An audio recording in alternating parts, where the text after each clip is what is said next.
God. Hi. Great. Okay, so this is a shit computer, as I always own shit computers, so I'll see what happens with this. My name is Alex.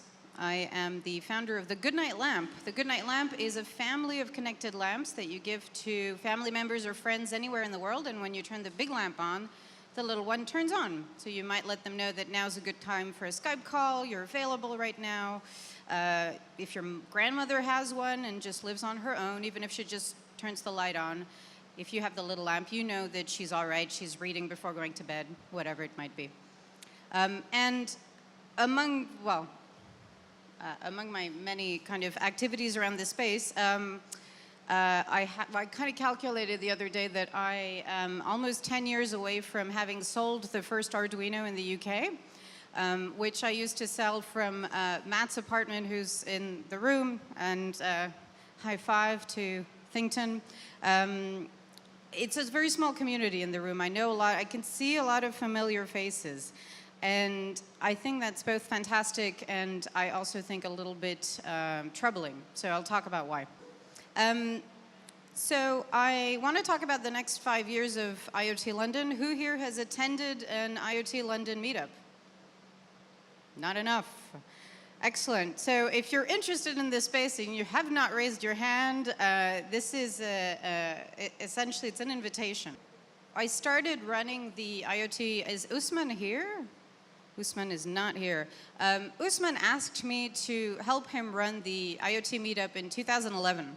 And at that time on meetup.com we had 40 members. We now have almost 9,000 members, and that makes us the second biggest community on meetup.com around the Internet of Things. Which is not to say that 8,000 people show up at every one of our meetups, but that's another thing that I'll talk about. We're behind Bangalore, which I'm never going to beat, so I'm not even going to try that. 2 years ago, the community essentially helped me buy IoT.London, which was no mean feat. It cost almost 300 quid to get that. And we have been running 11 meetups a year. I never run a meetup in August for obvious reasons. We have 2 showcases. And so everything in red that I'm sharing with you is stuff that I would like you to research, share with people, participate yourself if you can. Our next showcase is actually on the 26th of October, and we're going to run it for the 2nd year in a row at City Hall. City Hall are some incredibly nice people who think that there's something to this IoT and want to encourage it. And so they're offering us London's Living Lab, which is this beautiful space at the top of City Hall for free.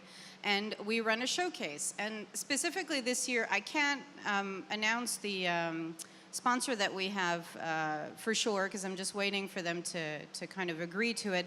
But they're going to be bringing government departments to see the work. So if there's anything that you think a government department, whether it's environment, healthcare, transport, policing, security, whatever, please, please, please apply to showcase. And the deadline's actually on Friday to apply. And you just have to go to meetup.com/IoT London and you'll see that the next one's there. And there's a little form to fill in, and I read the form and I just go yes. But I'd like to see more people apply, because we've not had a lot of people apply.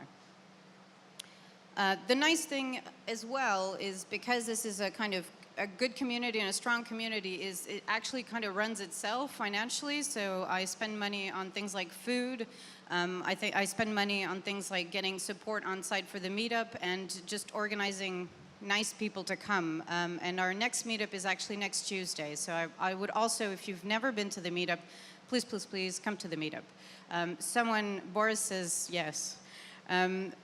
Actually in next meetup we have someone from Estimote, who make NFC stickers and who launched their NFC stickers at Google I/O.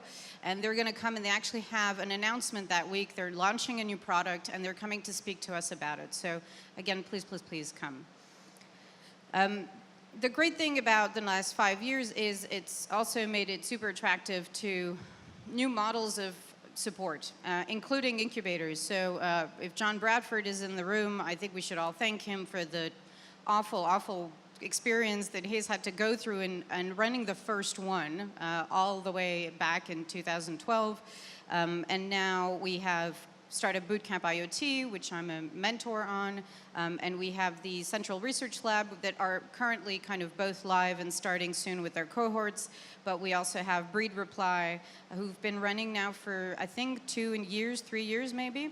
And obviously RGA, IoT Venture Studio, which is taking applications now.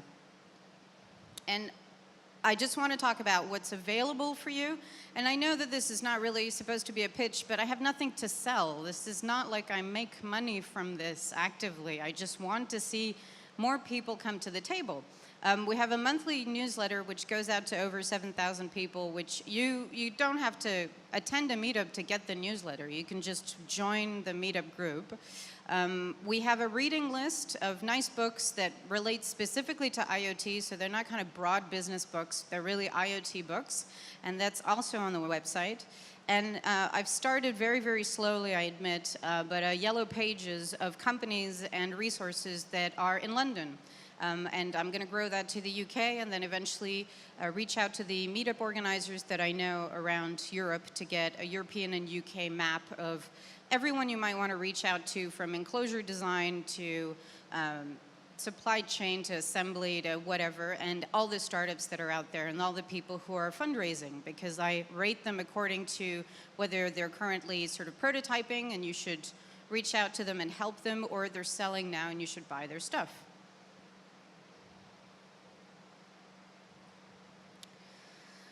And we also, obviously, Finton has been running the Business of IoT meetup for some time now. There are other meetups. It's not like I run the only community ever. And there are other meetups across London as well as across the UK. And again, let's make sure that those communities thrive, that people actually meet, that people make good connections. And there's also the Open IoT Definition, which was written in 2012, which is still a super interesting document, and I'll come back to that as well. So what happens now?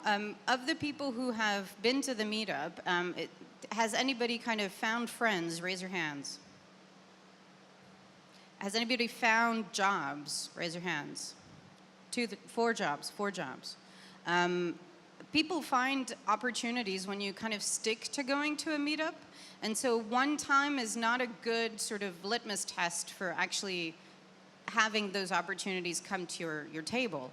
And I really want to encourage people to not just come once, but sort of come repeatedly and actually meet the core group of people. And there's kind of a row of nice people who more or less consistently come to the meetup and who are awesome and who probably met because of the meetup or keep meeting at the meetup, and they become better and better friends and work together. And that's how the world works. We'd like to think that everything happens online, but actually a lot of really great connections happen offline. To-do is a kind of, this is more of a to-do to us as a community, I think. Funding in this space is really, really hard still in the UK.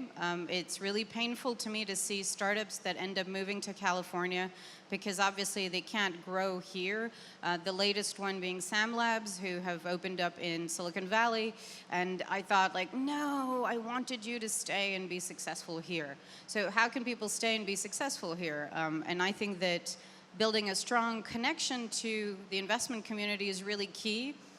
I don't have the first clue about really how to do that, so if you have nice investor friends or people in your community who are investors, and I'm mostly interested in kind of seed and angel, so anybody who's willing to invest up to 100,000, there's loads of people who could do with those small amounts of monies.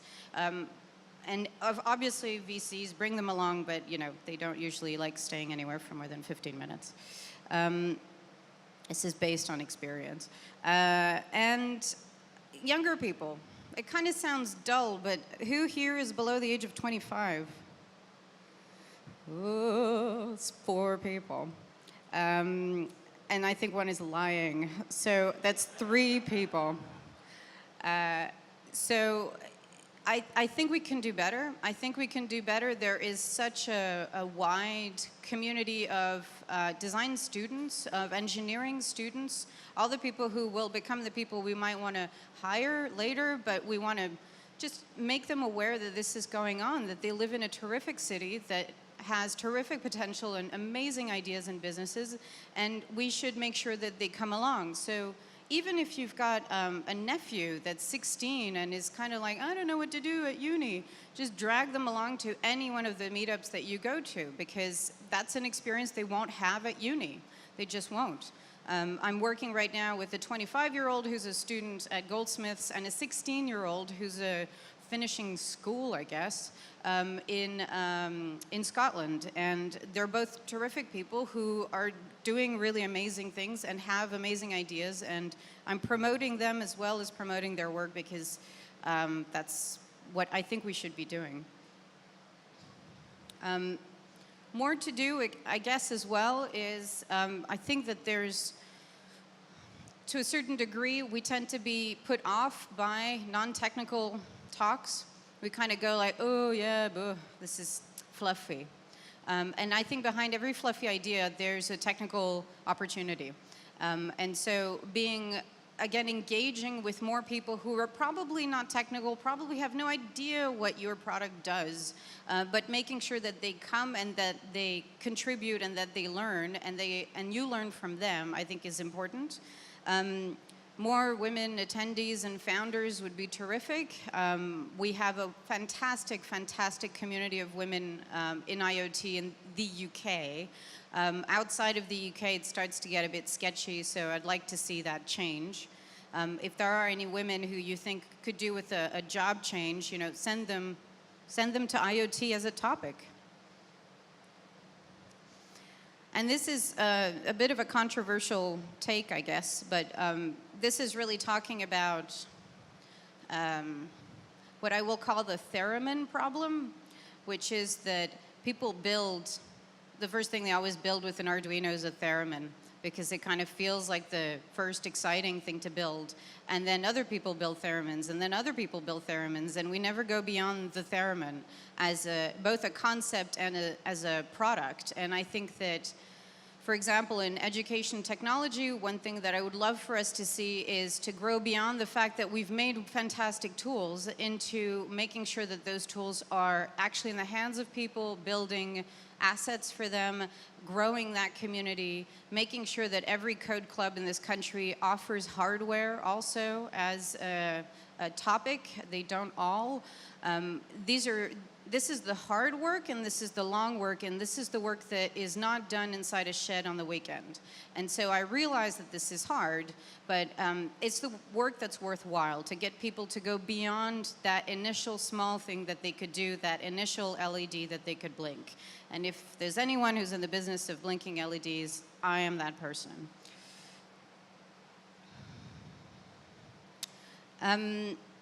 Valuing ideas as well as prototypes, this kind of relates to making sure that different people see what we're up to. I have been curating a number of different ideas and different IoT and non-IoT ideas that relate to the home space, and that is going to be actually hosted next week, all of next week, from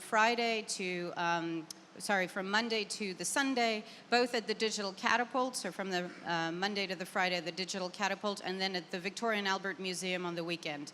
And these are, none of this, I think we have 2 functional prototypes, but we have 10 projects. So all of this is really about exploring what technology in the home means. You might have a technical product that can answer the execution of one of those ideas, but it's good to just also sometimes stay at the level of ideas, just to get something that everyone can get behind, as opposed to just the technical community. And as a kind of antidote to Brexit, as a Canadian Italian living in this fine country and staring at my passport and wondering what the hell is going on, I think that if anything, we should be trying to be aggressively collaborative and aggressively multidisciplinary to work our way psychologically out of whatever this will be. Because there will be harsh realities, but it never prevents us from doing our jobs and doing our jobs extremely well. So I think that, keep calm and carry on. Something for your diary is the Startup Bootcamp Demo Day, which is January 26th. There's some amazing teams that I'm helping mentor. Raf, who's on the third row, is the kind of GM of that program, so you want to talk to him about helping out, about being a mentor, about coming to see the teams and helping them out. They have all sorts of problems to solve on all sorts of levels, so I'm sure your product or your expertise could be useful.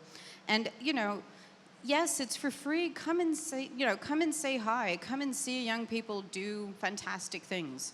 It kind of cheers you up, I think. 1 minute left. Things that I would like some help with. It has been 5 years since we collectively wrote the Open IoT Assembly in June next year, so I'd like to organize an event. Anybody who wants to help me organize that I would love some help, because I'd like to make it a big event, so bigger than what it takes me to organize a meetup. I'm also looking to organize the first London ThingsCon, which is a fantastic conference around IoT, but really about the broad topics of IoT, whether it's the ethics of it, where design sits, etc. So help. And again, please, please, please come to the meetup, come and meet people, organize your own meetup if you don't. Who here comes from outside of London? Keep your hand up if you've got an IoT meetup around you. So the people who put their hand down, organize an IoT meetup, and I will be very happy to help you do that, because I think that less is not more. Thank you very much.